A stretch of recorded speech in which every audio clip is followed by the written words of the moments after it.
What's up, pros and hoes, whatever floats your goat? It's your boy Relentless, and today, after two parts of a little bit of gameplay sorry I didn't bring you more content of Ghost Recon Wildlands, but you can thank Massive for that because I just had got my code for the beta after it already started, like a day and a half after it already started.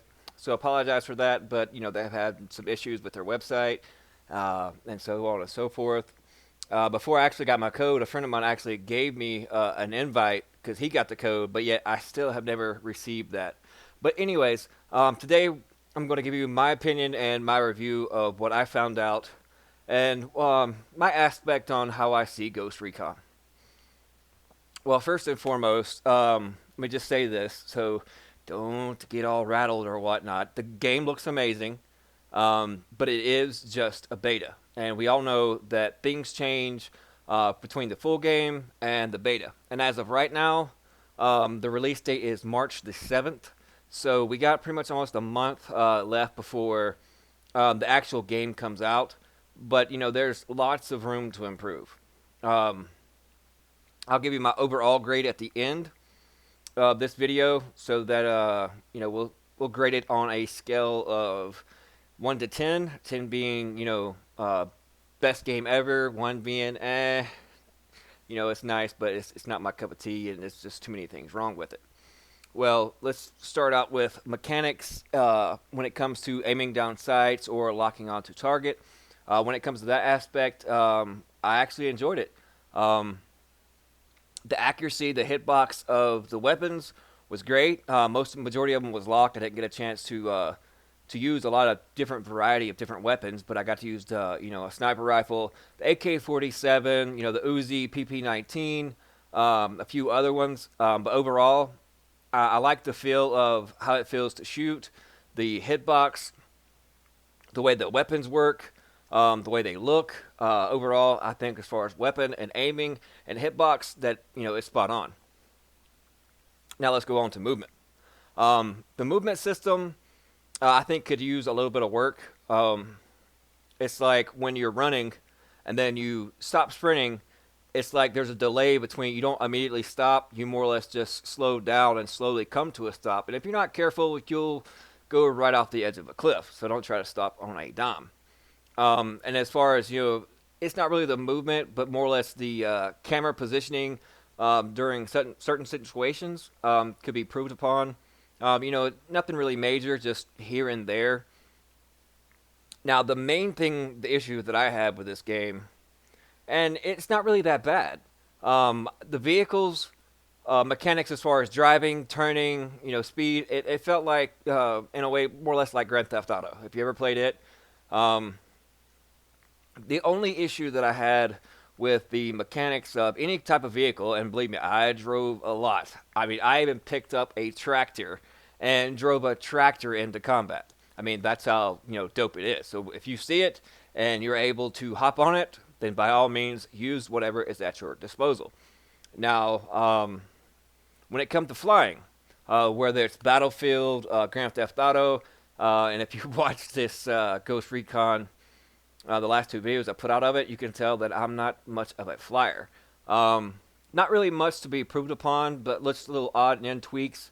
Even though you were flying, it didn't give you the feel or the sense that you were actually flying and moving faster than what you was in a car. Now, in a car, it felt like the speed was right. The more you laid on the pedal and laid onto it, the speed picked up, and you get that sense of feel that that you're rushing to get there. You get that adrenaline pump. Especially when I was in like the Lamborghini, I had to go get it. That was nice.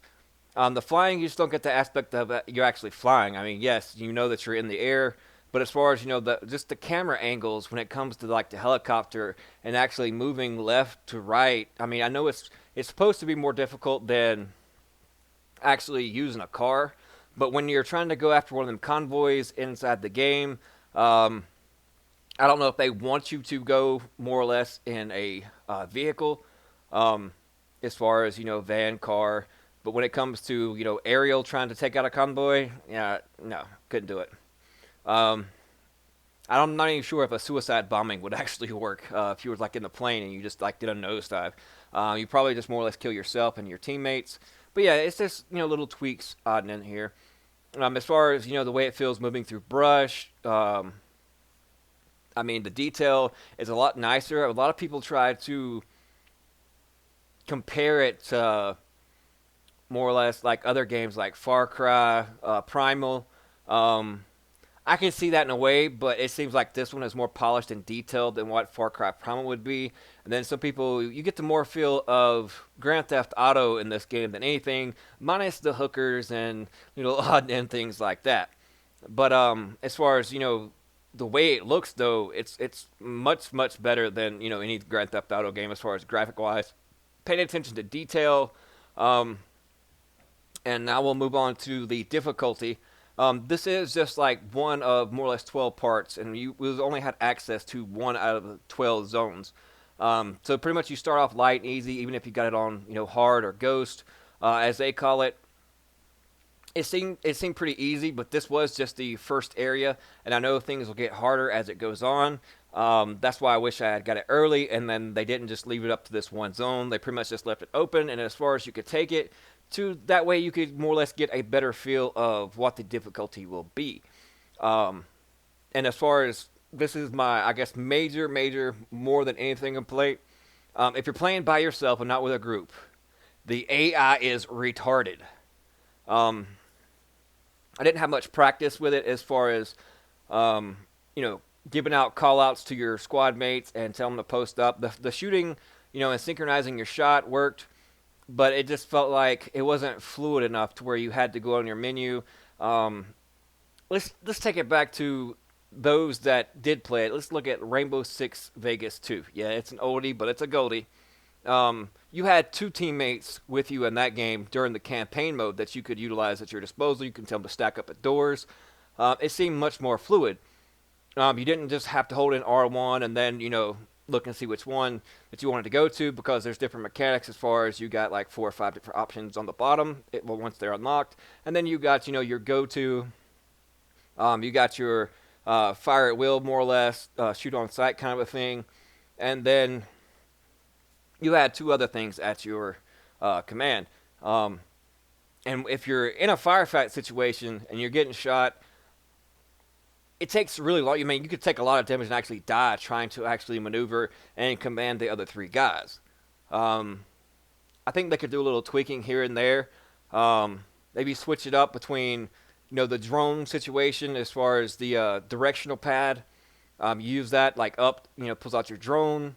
You can fly it. Now, if they switched the menus and more or less went to that, I think it would be much easier, because it's easier to just mash up on the directional pad, up or down, left or right, than it is to hold in R1 and then cycle through each and every one of them. And then, you got to aim where you want to go and so on and so forth. But, that's just my opinion. But overall, my overall satisfaction in the game, it was nice. It was good. It was a refreshing break from the Division, because most all the content creators out there, all they want to do is play Last Stand and over and over and over, and now it's just kind of boring to sit there and watch it. And I wish, they would actually get that on the ball and get that going as far as, to where they can try out other things in PvP or whatever the situation may be. But I'm just tired of watching gameplay of, Last Stand and streamers. That's all they're constantly doing. Much like Survival when it came out. It's better to play it, but to watch it, after you get the feel for it and get the info of how Last Stand works, then, you kind of get bored just watching it and just want to play it. But other than that, I give this game a solid 7.5 out of 10. And the reason I say 7.5, don't bash me too hard in the comments, is just because the little tweaks.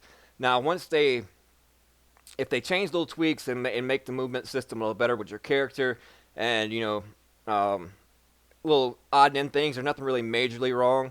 Not once did I, parachute or jump out of something and, got stuck floating up in the air. I didn't really encounter that many glitches. I probably did 4 or 5 side missions and a couple other things, and then actually high value going along with the actual storyline. I probably did like 3 or 4 major things, but I was more or less trying out the mechanics in all the vehicles, the shooting, trying to find different types of gun, the loot system as far as trying to find the markers to upgrade your character to unlock other things and better gear, better attachments, and all that. Gunsmith and all that is really nice. The options that are there to customize your character and your weapon is just phenomenal.